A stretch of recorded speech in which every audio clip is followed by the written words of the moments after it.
하관이 그 얼굴 하관 얘기하는 게 아니고 관을 내는 뜻이에요. 자, 보시면요 제목이 유리창이죠. 유리창이죠. 자, 여러분 유리창은요 저 유리창이지, 그쵸? 네. 유리창을 통해서 여러분의 모습을 볼 수 있죠. 근데 저 유리창 닫혀 있으면 건너올 수 있어요, 없어요? 건너올 수가 없죠. 그래서 유리창은 소통이나 단절이에요. 그걸 활용한 시가 이 시라고 보시면 돼요. 자, 그래서 이 시는요 마찬가지로 아들이 죽었습니다. 자꾸 아들이 죽어서. 근데 우리가 뒤에 따로 실어놓은 은수저라는 시도 아이가 죽은 시예요. 그죠? 그래서 죽음이 많죠, 자, 그죠? 자, 그래서 우리가 또 나중에 실려있는 하관 같은 경우에는 형제가 죽은 거고요. 제망매가 또 형제자매가 죽은 거라고 보시면 됩니다. 저기요, 죽은 얘기하는데 지금 사페야. 자, 봅시다. 그래서 이 유리창 1은요, 아이가 죽고 나서 유리창을 닦으면서 하는 생각을 옮겨 적은 거라 생각하시면 조금 더 이해가 쉬워요. 우리 유리 같은 거 닦을 때 물론 이거 뿌리는 거 닦으면 잘 닦이긴 하죠. 근데 이 사람은 지금 입김을 불어가면서 닦는 상황이라고 생각하시면 조금 더 어떤 상황인지 이해가 편할 거예요. 자, 봅시다. 유리에 차고 슬픈 것이 어른거린대요. 이 사람 지금 계속 입김을 불어서 유리창을 닦고 있죠. 근데 입김 한번 보면 영원히 왔다 갔다 해요. 왔다 갔다 하죠. 그게 지금 계속 어른거린다는 거. 차고 슬픈 것, 사실 여기서는 입김 자국이라고 생각을 하면 되실 것 같아요. 원래는 그런 의미시야. 자, 그런데 이 어른거리는 거에서 뭘 떠올리는 거야? 아이의 모습을 떠올리는 거야. 계속 그냥. 그죠?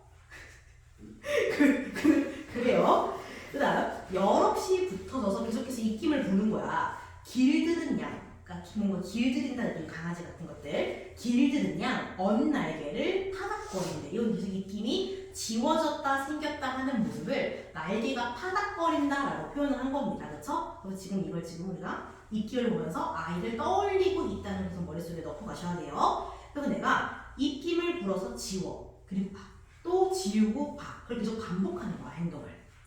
왜 그러겠어요? 그죠? 왜냐면은 이 입김에서 영상이 보이잖아. 아이의 모습이 보이잖아. 자꾸 잘 보려고 지워보는 거야. 근데 지우면 입김은 지워지죠. 그래서 볼 수가 없는 거야. 그쵸? 새까만 밤이 밀려나가. 왜 밀려나가? 입김을 부니까 지금 밖이 밤인 거야. 흐려 보이는 거고. 입김을 지우면 다시 맑아 보이죠. 그러니까 밀렸다가 부딪히고 밀렸다가 부딪힌다라고 표현을 한 겁니다. 이렇게 밀렸다가 부딪히는 게 뭐가 있어요? 일상생활에서 우리가 흔히 뭐가 밀려가 이렇게 얘기하잖아. 뭐가 밀려오고 뭐가 부딪힌다. 그리고 파도입니다. 파도. 그래요. 그래서 파도처럼 파도의 이미지로 형상을 한 거죠. 그 다음 물 먹은 별이 반짝 보석처럼 박힌대요. 왜 별이 물을 먹었어? 난 지금 뭘 보고 있어? 밤에 유리창을 닫고 있잖아, 그렇지? 그럼 그 유리창 사이로 뭐가 보여? 별이 보일 거 아니야. 근데 별이 물을 먹었대. 왜 물을 먹겠어? 창문에 물을 뿌리면 안 될 거 아니에요, 그렇죠? 이건 내 눈물인 거야. 내가 눈물이 비쳐가지고, 약간 눈물이 그렁그렁해진 상태에서 밖을 보면 약간, 그럼 별이 약간 이렇게 어른거리는 것처럼 보이죠? 그걸 얘기하는 거예요, 아시겠죠? 감명 깊었구나. 그래요? 그래서 이 별이 자꾸 아이처럼 보이는 거야. 그래서 밤에 홀로 유리를 닦아. 여기를 닦아. 계속 애를 생각해서 유리를 닦는 거야. 계속 애가 보이는 것 같으니까. 그래서 외로우면서도 황홀한 심사래. 왜 외로워? 유리창을 떠올린 거야. 실제로 닿을 수 없이 단절되어 있으니까 외롭고요. 그리고 한편으로는 그 유리창을 통해서 보이니까 황홀한 거야. 그쵸? 외로운 황홀한 심사래. 근데 우리 동시에 외로우면서 황홀할 수 있어요? 세모랑 동반이 같이 있을 수 없죠. 역설이죠. 그래서 고운 폐혈관이 찢어진 채로. 그럼 이게 뭐겠어? 너가 날아갔대. 폐혈관이 찢어진 거 그럼 뭐야? 실제로 찢어진 걸까요? 실제로 찢어진 거예요. 이거 폐결핵 때문에 죽은 거야, 애가. 그래서 아이가 폐혈관이 찢어져서 폐결핵 때문에 죽었으니까, 그쵸? 너는 산새처럼 날아갔대. 그래서 아까 앞에서 뭐라 그랬어? 날개를 파닥거린다라고 얘기했잖아요, 그쵸? 그래서 이거는 아이의 그런 모습을 새로 비유한 거야. 산새처럼 날아가 버렸다, 그러니까 죽어버렸다라는 거죠. 자, 그래서 전반적으로 한번 좀 구체적으로 들어가 볼게요. 자, 일단은 우리가 유리창이라는 소재를 활용할 거야. 그죠? 갑자기 되게 분위기 침울해졌어. 시를 잘 쓰기를 해보죠, 정재원 시인. 그쵸?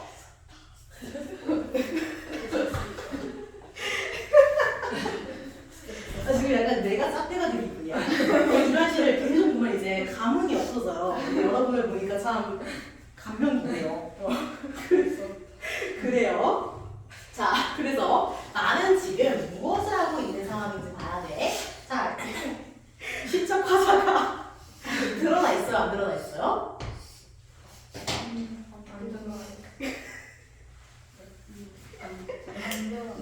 우리 이런 말 없어. 그냥 화자야. 그치? 겉으로 드러나 있지 않아요. 나 지금 뭘 보고 있어? 유리창을 보고 있어요. 그쵸? 나는 유리창을 보고 있는 상황이야. 그쵸? 유리창. 깜짝이야.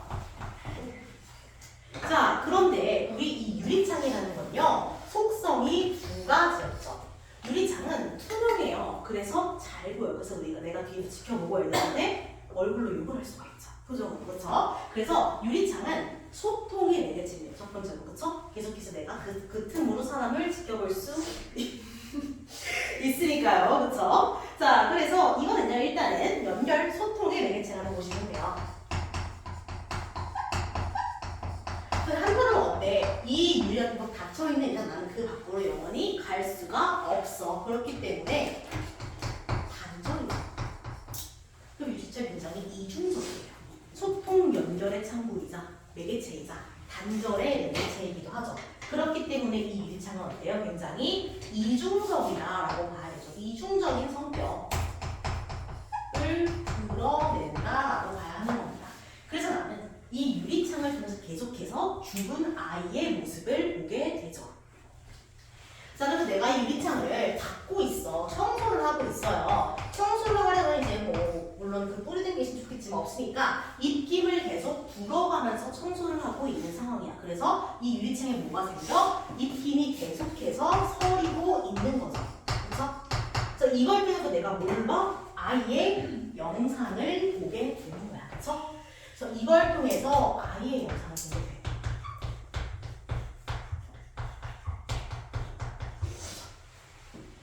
자, 그런데 이 아이의 영상은 어떤 느낌이야? 차고 슬픈 거야. 시어에서 찾아볼게요. 차고 슬픈 거. 그렇죠? 그리고 또 어때요? 언날개를 타닥거려. 그렇지? 길들이면 언날개를 타닥거려요. 또 관련되어 어떤 시가 있어요?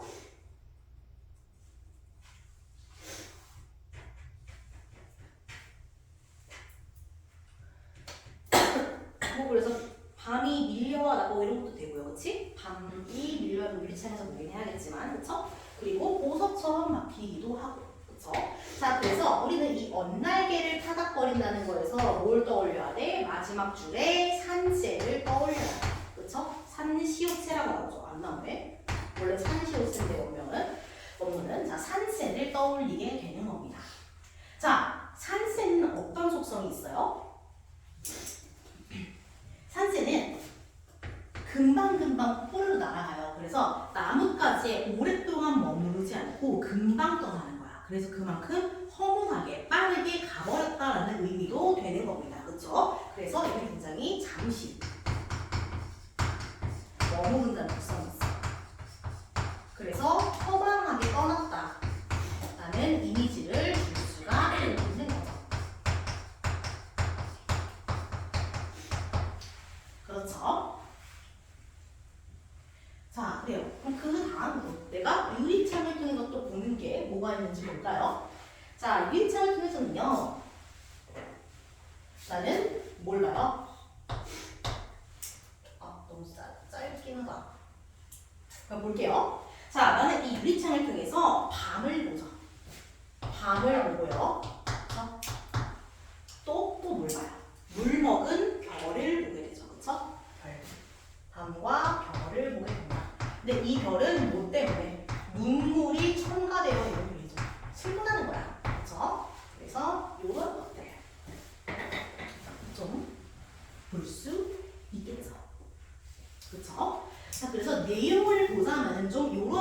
있습니다라고 보시면 돼요. 내용적으로는 좀 이렇게 좀 정리해 보시면 될 것 같고요. 자, 그런데 여기 이 시는요. 표현법을 좀 빡세게 보셔야 돼요. 그래서 아까 이중적인 느낌을 준다, 유리창은 이것도 중요하다 그랬고요. 진짜 중요한 게 더 있어요. 첫 번째는 역설법입니다. 이거 너무 쉽죠? 외로운 황홀한 심사. 그쵸? 세모이면서 동그라미인 마음. 긍정이면서 부정인 마음. 부정이면서 긍정인 마음 말이 안 되잖아, 버튼. 그쵸? 대신에 그 안에 조금 더 깊은 뜻이 있다라는 거죠. 그래서 뭐야? 아이랑 닿을 수 있어서 황홀하고 아이와 단절돼서 외롭고, 그쵸? 그 동시에 들어간다라고 보시면 된다라고 했습니다. 자, 그리고요. 대위법이라는 게 있어요. 그런 게 있어요. 자, 대위법이라는 게 있는데요. 이게 좀 빡세요. 대위법. 자, 우리 음악에서 여러분 음악 전공자는 없어. 그래요? 음악에서 대위법이라는 기법이 있어요. 그게 어떤 거냐면요. 서로 어울리지 않는 애들을 동시에 출발시키는 거야. 어울리지 않는 애들을 쌓아가지고 만드는 거야 생각하시면 될 것 같아요. 그래서 이 대위법도요 사실은 같은 속성이 아니야. 근데 걔네끼리 붙여놓는 거라고 보시면 될 것 같습니다. 자, 그래서요 이 대위법은요 역설법으로 구현되는 경우가 많아요. 무슨 말인지 알겠어? 외로운 황홀한 심사처럼 같이 붙어있으면 안 되는 속성이 이제 붙어있는 거야. 그래서 역설법을 통해서 대위법이 성립이 되기도 합니다. 그죠? 그래서 서로 상반되는 거를 뭔가 붙이면 된다고 생각하세요. 그래서 감정의 대위법이라고 하면요. 서로 상반되는 감정을 같이 쓴다는 거야. 외로운, 황홀한, 심사처럼요. 이해되시죠? 그래서 이거의 이시는 외로운, 황홀한, 심사예요.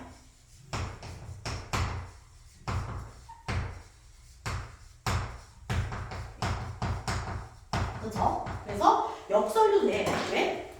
세모이자 동그라미잖아. 이게 같이 붙을 수 없잖아. 그러니까 외로우면서 황홀해. 그리고 한편으로는 뭐야? 같은 속성이 붙을 수 없는 그 모순을 통해서 뭘 보여줘? 서로 다른 속성의 감정의 병신, 감정의 대위법을 보여준다라고도 볼 수 있는 거죠. 자, 그럼 대위법은요. 역설이 가장 흔하긴 하지만 그것만을 통해서 보여지는 건 아닙니다. 대표적인 또 대위법의 예시는요. 차고 슬픈 것 이라는 말이 있어요. 이건 뭐예요? 우리 차갑다라는 건요. 어느 연대에 속하는 거야? 굳이 따지자면은 심상에 가깝죠. 촉각적 심상이죠. 그치? 그래서 얘는 촉각적 심상이야. 그래서 감각적 이미지 쪽에 속해요. 얘는. 근데 슬픔은 뭐야? 감정이죠. 그래서 카테고리가 다른 거야. 아예. 얘는 감정, 정서고 얘는 촉각. 다른 말로 하면 감각적 이미지죠. 카테고리가 달라. 이 둘을 나란히 병치하는 거야. 그래서 아예 다른 속성의 애들끼리 병치하는 것도 이렇게 얘기를 할 수가 있는 겁니다. 그래서 이거를 감정의 대위법으로 해석을 하려면요. 다시 한번 볼게요. 차갑대. 차갑다는 건요. 차가운 이성이라고 다시 한번 해석을 할 수 있어요.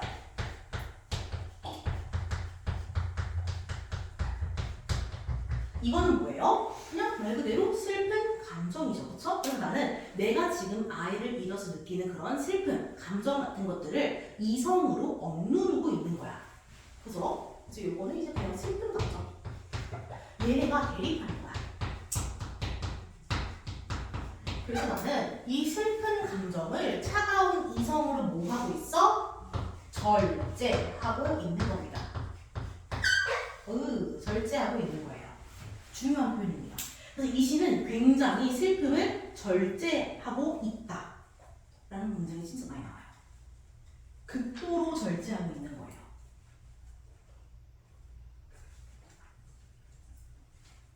그래서 이 두 가지가 감정의 대위법으로 발견될 수 있다라는 겁니다.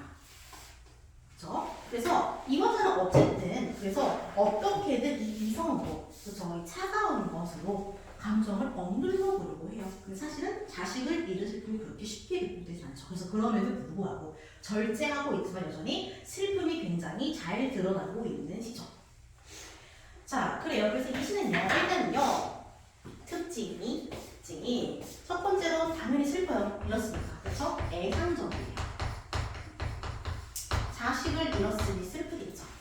당연히 슬퍼요. 그래서 애상입니다. 그리고 어때요? 감각적 이미지를 많이 활용하고 있죠. 눈에 보이는 거, 그리고 만져서 느끼는 거, 그렇죠? 굉장히 많이 활용하고 있습니다. 그래서 얘는 감각적이라고 해요.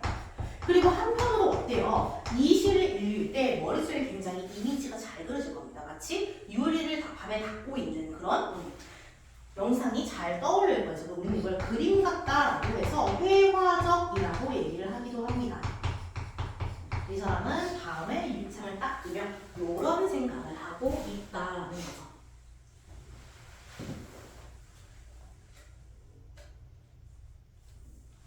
그래서 이렇게 한번 정리를 해볼 겁니다. 어렵지 않죠?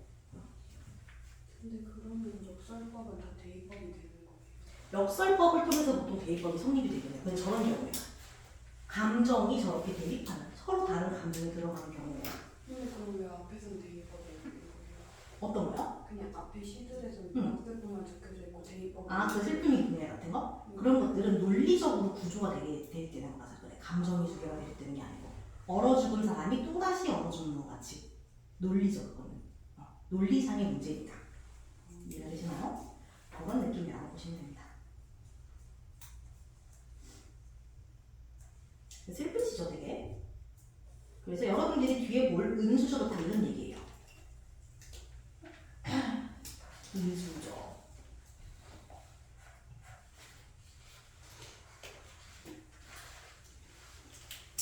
그래서 제가 뒤에 따로 실어놓긴 했어요. 그래서 은수저도 어린애가 죽은 거야. 그래서 은수저를 보면서 애를 떠올리는 거야. 왜냐면 그 은수저가 애 거였거든. 그 애 거였기 때문에 그걸 떠올리고 있는 거라고 보시면 돼요. 그러면서 밥을 먹으려고 수저를 놨어.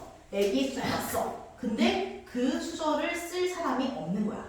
그래서 밥상머리에 애가 없다고 이런 말이 나오죠. 그래서 그런 내용이다라고 보시면 되고요. 그 다음 페이지에 나오는 방법을 하고요. 아까 얘기했죠. 형제가 죽은 거라고. 그래서 형제가 죽어서 하강적 이미지를 굉장히 많이 사용하고 있어요.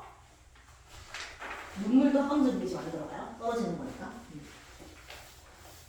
그래서 하강적 이미지를 비교하자면 눈물이랑 그렇죠? 눈물이랑 하관이 같이 묶일 거고 또 슬픔이 기쁨에게 슬픈 눈물이 여기서의 눈물과 또 연결이 될 수 있겠죠. 둘 다 긍정적인 이미지로 사람들이 나를 표현을 했고 또 종교적 승화 얘기를 할 거라면은 쟤랑 내가랑 이거랑 연결이 되겠죠. 뭐 이렇게 한번 정리를 해보시면 될 것 같습니다. 자, 잠깐 쉬었다가 여러분들 학습 활동 채울게요.